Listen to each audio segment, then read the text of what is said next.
Well, hello there, ladies and gents. It is great to see you again, and welcome back to Advance Your Wealth with Homer Smith. Ryan Ruff here, your moderator, but as always, I've got Homer standing by. He'll be joining me in just a moment. Today, we've got we're going to take a little bit deeper of a dive into this concept of retirement, and I use air quotes because a lot of the time on this show, we're talking about business owners and the challenges that they face, and one of which that is very much a challenge is what comes after the business, after you sell or you exit your business, that, final chapter, if you will, of life. Some call it retirement. Others look at it, maybe it's a time of consulting. Maybe it's a time of spending, precious time with family. So there's a lot of different visions out there for what this time of life means after someone finishes their working, whether it's their family business, selling their business, so on and so forth. So Homer and I are going to dive into this chapter of life, if you will, and some of the conversations and challenges that encompass that. So before we get into all the good stuff, let's go ahead and say hey to the man. Homer, good to see you. How you doing? Hey, Ryan, good to see you as well. Excited for this topic. As we speak about many times on this podcast, what we're known for more than anything else is helping successful families and business owners navigate life's most important, meaningful, and complex transitions. And the transition, from working life or from selling your business is often the biggest one that we end up focusing on with our clients. And again, whether it's, a highly paid executive or a long-term employee who's retiring, or whether it's a business owner selling, this issue comes up regardless. And so I think it is one that we definitely need to address. So excited to talk about. Yeah, absolutely. And yeah, Homer, this topic of retirement or whatever comes next, it's usually accompanied by conversations surrounding finances, investment returns, portfolio construction, and the like. But I think there's another part of this conversation that also doesn't necessarily get the attention that it's worth and due. Why don't you elaborate for us? Yeah, I think that's really right. What we have found in working with our clients over the years is that while obviously the financial component of a retirement or a sale of your business is critically important to make sure that you're going to be able to live the lifestyle you want in retirement. But what you're going to do with your newfound time is also at least very important, if not equally important, to what you're going to do around the money side of it. And what we have found is that most of retirees and business owners heading to that stage of their life don't really have a clear vision of what they're going to do with their lives. I mean, oftentimes when I'm talking to our clients saying, well, what kind of hobbies do you even have? Really focused, busy, employees and business owners oftentimes don't even have a lot of hobbies. And so why this is also important, though, is that, most people think about, a healthy retirement plan in terms of their finances again, but there is something to the mental side of retirement, the mental side of selling your business, and that there's been plenty of studies out there that show that if you don't really have this vision for what you want to create with your life and have a plan to be mentally and physically active, it's oftentimes that leads to boredom, and that often then leads to earlier onset of things like dementia, Alzheimer's, and other cognitive issues. And so it is an important topic. Sure. So when we're talking about these groups of people that maybe aren't necessarily thinking about that idea of retirement or life after work, who's more at risk here? What does that group of people typically look like? Yeah, I think the people we've seen this the most in is your typical hard charging, A type personality, where they've devoted their entire working years to accomplishing more and more and more, right, and just building, and they may have maxed out their savings. Oftentimes, those people are very good at saving, or they've maxed out the value of their business, but they really haven't really sat down and thought about, again, like creating a real vision and a plan for life after the business. And what I typically find, especially is founder-led business owners where the business really was their purpose, right? They, oftentimes it was 20, 30 plus years of building that business. It's often that those are the ones that have the hardest time with this concept. Sure. And Homer, why do you think it is that these business owners and folks just ignore or maybe not ignore, just don't pay enough attention to that final chapter of life? Is it simply just because they're working so tirelessly in their business that they don't have time to even consider that time of life? Like, why do you think this is even an issue in the first place? Yeah, I do think that's a big issue, just busyness in general, right? I mean, a hard charging business owner, hard charging executive, they're between work responsibilities, trying to then also maintain a healthy a relationship with your family.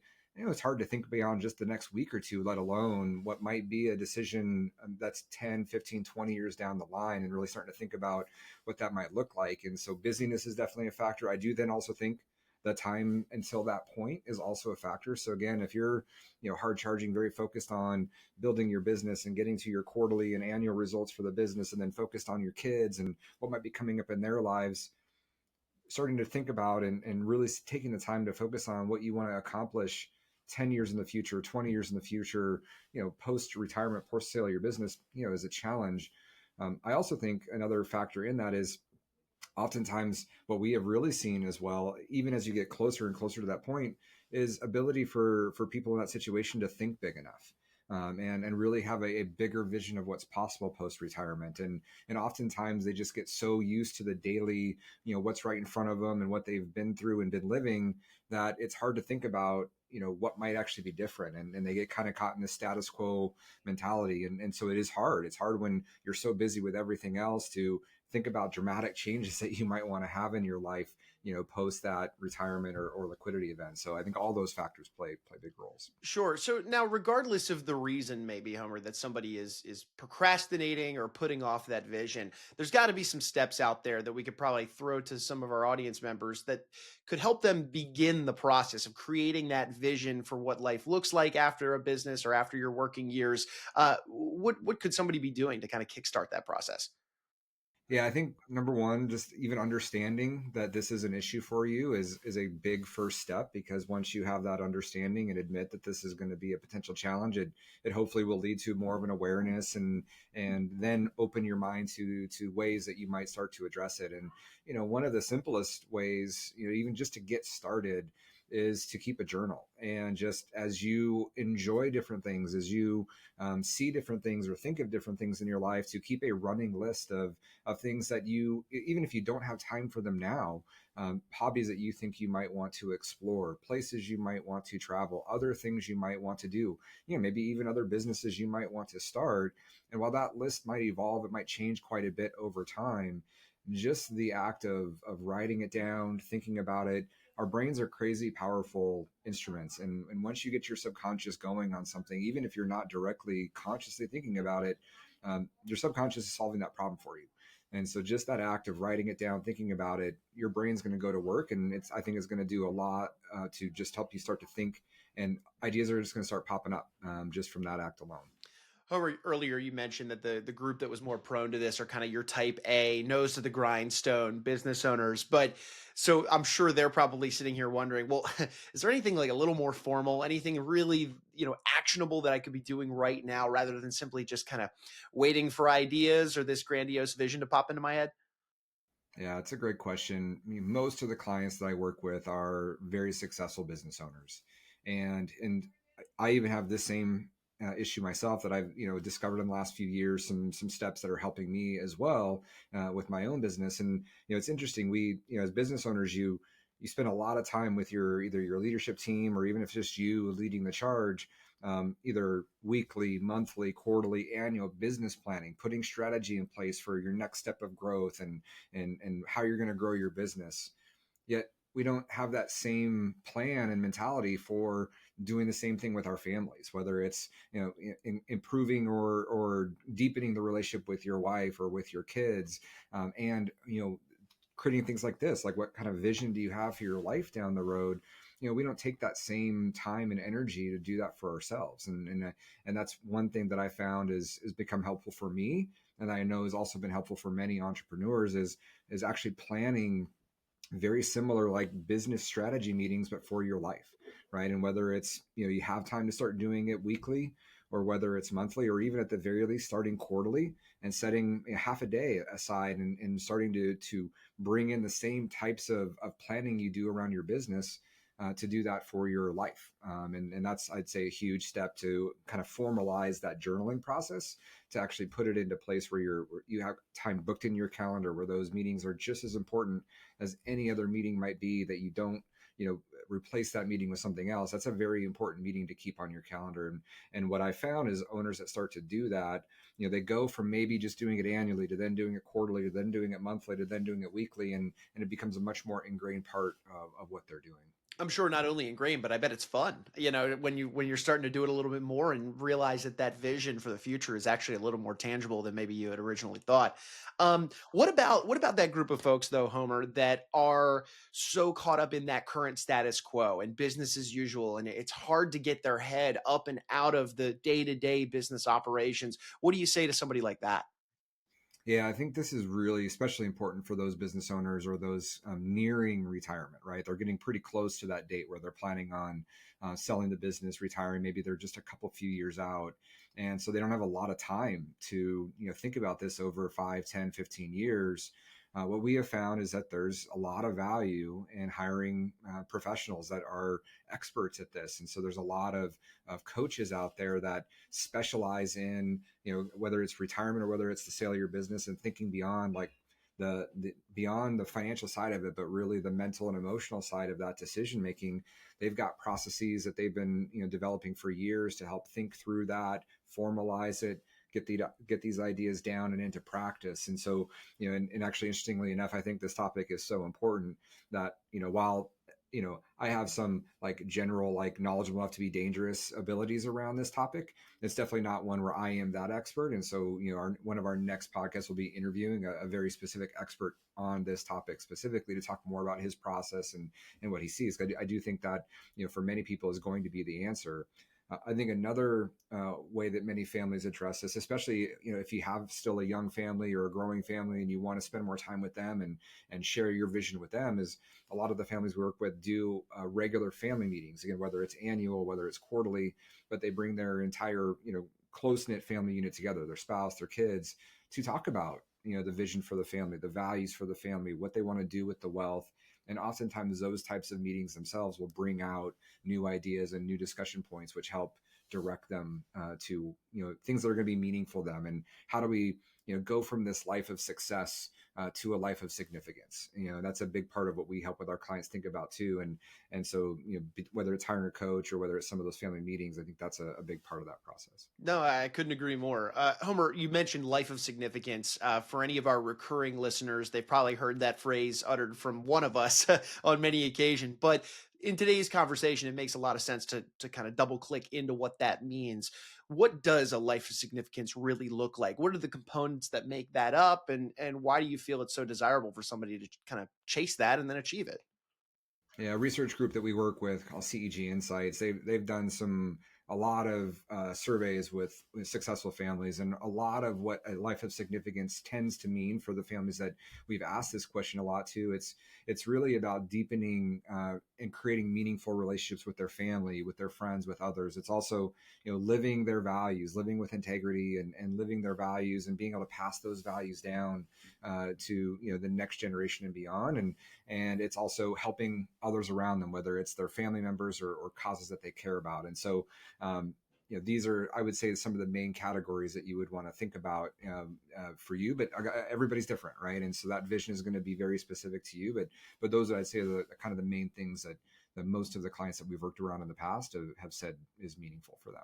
I love it. Homer, before we wrap up today's conversation, we've thrown a lot at our audience, and I'm sure the business owner audience out there is their wheels are spinning and thinking about what that vision looks like for them down the road. Any closing thoughts of your own? Obviously, we're looking forward to our next episode to bring in a guest in that's well versed in this exact conversation and space. Really looking forward to having them aboard. But any closing thoughts of your own to kind of maybe even tee up this next conversation we have? Yeah, I mean, I think, just a quick summary of where we've been at, and that how important this conversation is, and how important it is to spend time really trying to develop, thoughts around this for yourself. And it's never too late, but it's definitely never too early either. So even if you've got 5, 10, 15 years ahead of you before you're going to be, making these types of decisions, the sooner the better. But again, even if you're really near the end, again, whether it's, putting time on your calendar, or whether, again, hiring the right professional to help really push this idea forward with you, that you have to really consider the mental side of retirement or the mental side of selling your business. And when it comes to business owners, which is again a lot of the people that we work with, whenever we're working with them, we tell them three things have to line up for you to maximize or optimize your business, or the sale of your business. One, the business has to be ready, so all the financials have to be in order. The business needs to be growing and kind of really having its best foot forward at the time it goes to market. The market has to be ready, so you could have all of the things working for you in your business, but if the market is going through a big downturn, if liquidity is tight and the banks aren't lending money, that could impact your ability to sell the business. And then the third component of that is the owner has to be ready, and both financially, which is back to the financial side of it, but again, the piece that's most often overlooked is the business owner also has to be mentally ready for the transaction. We've seen a number of clients go down the road to sell their business. All the numbers are right. It's going to be an amazing financial transaction for them. But right near the end, they end up unwinding the deal over some small term that seems really meaningless at the time. But what we really end up finding out later was that they just weren't ready for the sale. They weren't ready to give up the business. And we hadn't done a good enough job really vetting out that mental side of it. And so that's something I've just learned over the years, is just how important this is. So again, never too late, but also never too early to start thinking about that. Well, and in terms of thinking about it, it always helps to bounce your ideas that are often very complex when we're talking about your future, and coupled with the exiting of your business, it always helps to chat with your team of trusted advisors. So, Homer, if anybody out there would benefit from a conversation with you and your team to open up that dialogue and start sifting through the various details on the table, what would be the best way somebody could get in touch with your team? Yeah, great point, Ryan. I believe having the best team around you, especially for these major events in your life, is really critically important. And while we often play like the coordinator of expert roles and act as the personal CFO to our clients, oftentimes we're going to need to bring in another expert to the table as well. But we're also, I would say, the best place to start. With the number of transactions we've been through, the number of clients we've worked with that have gone to that retirement event. And if we're the right, fit, and we can take you all the way there and help you just with a number of these pieces around just starting to think about it, and you're able to do it on your own, great. But if not, then we have the right resources to bring in to help really, get to the bottom of it for you. So yeah, we'd be a great start. Love for you to reach out, email, website, let us know that you'd like to have a conversation. We'd be happy to have that initial conversation with you. All right, fantastic. Well, Homer, appreciate your time as always. I know you got clients to serve, so I'll let you get back to doing that. But I'll see you back here on the next one. All right. Thanks, Ryan.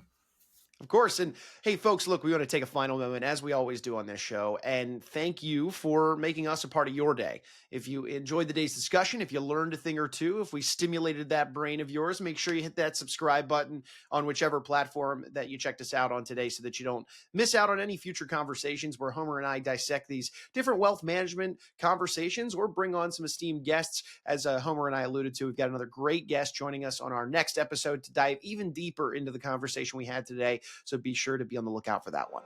But look, for Homer, I'm Ryan. We're going to go ahead and say so long. But once again, we appreciate each and every one of you stopping by and being with us here on Advance Your Wealth.